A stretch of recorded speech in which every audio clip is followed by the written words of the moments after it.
talking about Quavo. You guys, he has the internet in an uproar right now. Allegedly, you know, Saweetie smashed Offset, or Offset smashed Saweetie. It has not been confirmed nor denied from either party. In fact, recently someone was into it with Cardi B, and they put that out there that that had happened. Cardi B did deny the rumors, but Offset never said much, and Saweetie never said anything. She didn't say anything. Well, now there was something that leaked from Quavo and Takeoff's new album called Infinity. And there's a part where he says, "You smashed, you know, the homie," and he was like, "You on Carisha, please," and you know, basically it's not happening.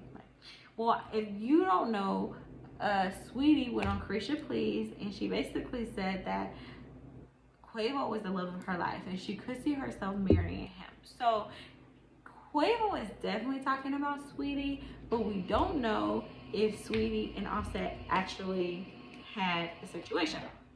So we'll watch that and monitor that, because his album does drop tomorrow, so we'll be able to see more from that. The second thing I want to talk about today is going to be Ari Flexer. Ari Flexer, she's known aka the Real Cow Sister. She is an Instagram influencer, and she, you know, models, or, you know, promotes different things. One of the things that she promoted was Savage X Fendi. And if you don't know who Savage X Fendi is, it's Rihanna's brand. It has made her buku money. Well, there was a situation where Ari went on a show and she said some things, and then she got on Instagram Live to defend the things that she said. Basically, because of that, whatever she said, it was like negative comments about domestic violence and other things, etc. Well, if you don't know, Saweetie was in a whole situation. It was national news with Chris Brown with domestic violence. So you know that Saweetie was quick to chop the block. She cut Ari, and apparently Ari is on a new show right now on BT Plus. And in the dark room, or during the conversation, she tells everyone that she lost 150K. You guys, that's a big bag to fumble. But, you know, I think that Saweetie did learn her lesson. And I think that sometimes when people get money, they don't really pay attention to, like, what the, like, things that they're saying or whatever. But I do think that Ari's going to be, you know, cautious about the things that she says. So basically speak, you know, think before you speak type of situation. So I think she learned her lesson.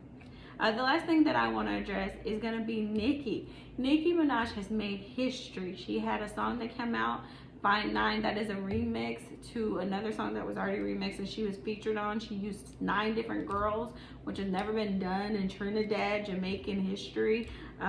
The song is really nice. I'm not like Trinidad, Jamaican or anything, but I like house music, and I thought it was a really nice vibe.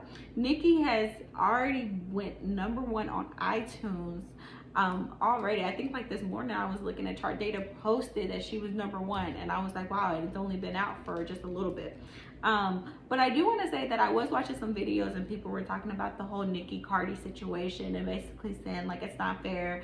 People are double teaming that Nicki's just getting girls so she can have an army, and I just wanted to kind of put my input on that, because I don't think that's the case at all. I love Nicki Minaj. Grew up listening to her. I do think she needs to be better in her time. But at the end of the day, I watched a lot of like things that she said, and she's always said like, I've always been me, and people can't accept that. But they like for you to be fake and being, you know, their face and and act like you're something you're not, and they will accept that. But the moment that you show your real self, they're like, ooh, did you see that? Well, they're saying, you know, that she's getting all these people to attack Cardi B. I don't think that's the case. Is she being petty behind the scenes? Yes, but her last name is Petty. Come on now. I think that, you know, for sure, Nicki Minaj sees Cardi B going through the same stuff she went through in 2018. And while nobody was at, you know, Nicki Minaj's defense, nobody said, hey, don't do this, or whatever the situation is, whether, you know, she was nice or mean or whatever was going on, it was an inhumane thing to do. Nobody spoke up. But now that it's happening to Cardi B, it's like, oh, you guys are wrong, you're this, you're that. And I don't think it should happen to anybody, but you guys allowed it for one person, and then you're not allowing it for another person. Like, it's like it should have never happened. It should never happen here, and it should never happen here. But I don't think that Nicki Minaj is behind it. I do think, however, she, you know, when it's going on, she's laughing because she's kind of like, well, you know what, they did it to me, so oh well. But I just want to do my input on that and just say that, you know, Cardi has enough to focus on right now, especially with the infidelity rumors. You know, I was watching the Armand show, and basically he was saying that whenever Cardi and JT got into it, that the source told him that JT was having issues and Uzi was cheating on her. And I don't know if that source was Cardi B, but if it was Cardi B, she needs to worry about her own husband and not be worrying about other people's husbands. So I'm not saying that it is her. It could have been someone else, but you know, they got enough problems over there, and you know, JT can handle her issues privately or whatever the case is. But anyways, go ahead and like and subscribe to this video and this page. This is a new page, and I'm going to be coming with new videos